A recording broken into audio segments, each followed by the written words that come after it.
नमस्कार. मी एक कृषी विषयाचा प्राध्यापक आणि स्पर्धा परीक्षा तज्ज्ञ या नात्याने महाराष्ट्र ग्रामसेवक भरती परीक्षेसाठी अत्यंत महत्त्वाचे आणि संभाव्य 10 वस्तुनिष्ठ म्हणजेच MCQs प्रश्न तयार केले आहेत. हे प्रश्न मृदाशास्त्र, पीकशास्त्र, सिंचन आणि कृषी योजना यांसारख्या महत्त्वाच्या घटकांवर आधारित आहेत. Question number 1. काळ्या मृदेमध्ये म्हणजेच ब्लॅक सॉइलमध्ये खालीलपैकी कोणत्या खनिजाचे प्रमाण सर्वाधिक असते आणि त्यामुळे तिला पाणी धरून ठेवण्याची क्षमता प्राप्त होते? And options are: option A वाळू, option B montmorillonite, option C kaolinite, option D लोह oxide. Correct answer is option B montmorillonite. स्पष्टीकरण: काळ्या मृदेमध्ये मॉन्ट मोरिलोनाइट हे चिकणमातीचे खनिज म्हणजेच क्ले खनिज मोठ्या प्रमाणात असते. या खनिजामुळे मातीचे कण अत्यंत सूक्ष्म असतात, ज्यामुळे ही मृदा पाणी आणि पोषक तत्वे जास्त काळ साठवून ठेवू शकते. पावसाळ्यात ही माती फुगते आणि उन्हाळ्यात तिला भेगा पडतात, हे याच खनिजामुळे घडते. Question number 2. पिकांना नत्र म्हणजेच नायट्रोजन उपलब्ध करून देण्यासाठी युरिया या खतामध्ये नत्राचे प्रमाण किती टक्के असते? And options are: option A 18%, option B 32%, option C 46%, option D 60%. Correct answer is option C 46%.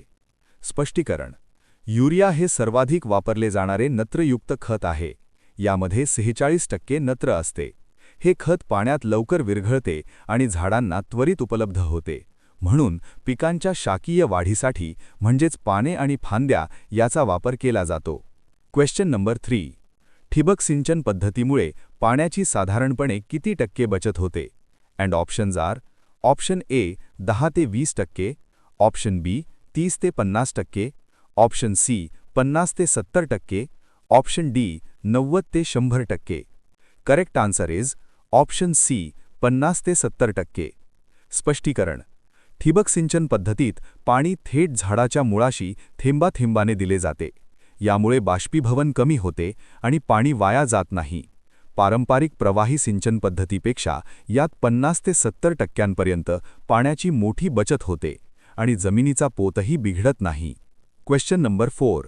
Soybean या पिकाचे उगमस्थान खालीलपैकी कोणता देश मानला जातो? And options are: option A Bharat, option B America, option C Brazil, option D चीन. Correct answer is option D चीन. स्पष्टीकरण: सोयाबीन हे मूळचे पूर्व आशियातील विशेषतः चीन या देशातील पीक आहे. चीनमध्ये हजारो वर्षांपासून याचा वापर प्रथिनयुक्त अन्न म्हणून केला जातो. भारतात हे पीक नंतरच्या काळात तेलबिया आणि प्रथिनांचा स्रोत म्हणून लोकप्रिय झाले. Question number 5. महाराष्ट्रात फळबाग लागवड योजनेचे जनक कोणाला मानले जाते? And options are: option A Vasantrao Naik, option B doctor Panjabrao Deshmukh, option C Sharad Pawar, option D Yashwantrao Chavan. Correct answer is option C Sharad Pawar. स्पष्टीकरण: शरद पवार यांनी महाराष्ट्र राज्याचे मुख्यमंत्री असताना रोजगार हमी योजनेशी फळबाग लागवड जोडून राज्यात मोठी क्रांती घडवून आणली.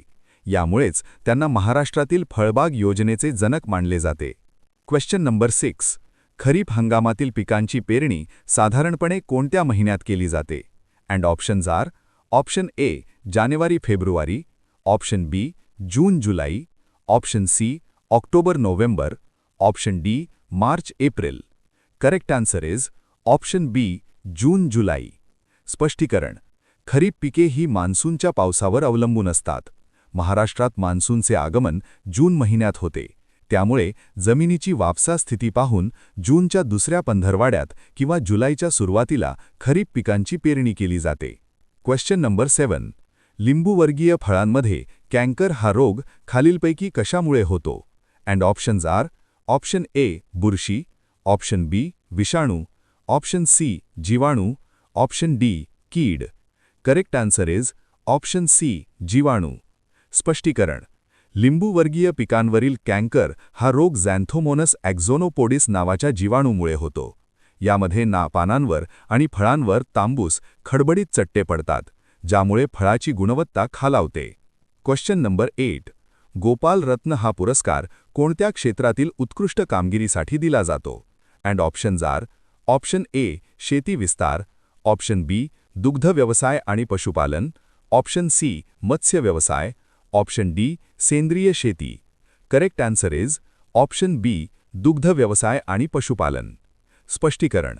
केंद्र सरकारतर्फे पशुपालक, कृत्रिम रेतन तंत्रज्ञ आणि दूध उत्पादक सहकारी संस्थांना प्रोत्साहन देण्यासाठी गोपाल रत्न हा पुरस्कार दिला जातो. देशी जातींच्या गायींचे संवर्धन आणि दुग्ध उत्पादन वाढवणे हा यामागचा उद्देश आहे. Question number 9. जमिनीचा सामू 7 पेक्षा कमी असल्यास ती जमीन कोणत्या प्रकारची असते?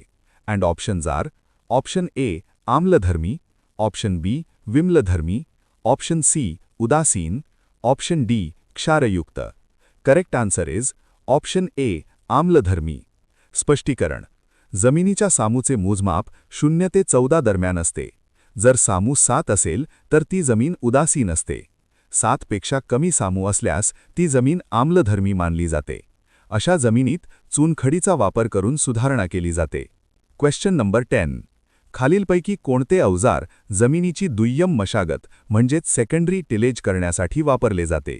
And options are option A लोखंडी नांगर, ऑप्शन बी लाकडी नांगर, ऑप्शन सी कोळपे, ऑप्शन डी ट्रॅक्टर संचालित पलटी नांगर. Correct answer is option C कोळपे. स्पष्टीकरण. नांगरणी ही प्राथमिक मशागत आहे, तर पेरणीनंतर पिकातील तण काढणे किंवा माती मोकळी करणे याला दुय्यम मशागत म्हणतात. कोळपे हे अवजार उभ्या पिकात आंतरमशागत किंवा दुय्यम मशागतीसाठी वापरले जाते. हे प्रश्न तुम्हाला परीक्षेच्या तयारीसाठी नक्कीच मदत करतील. अभ्यासात सातत्य ठेवा, यश नक्की तुमचेच आहे. शुभेच्छा.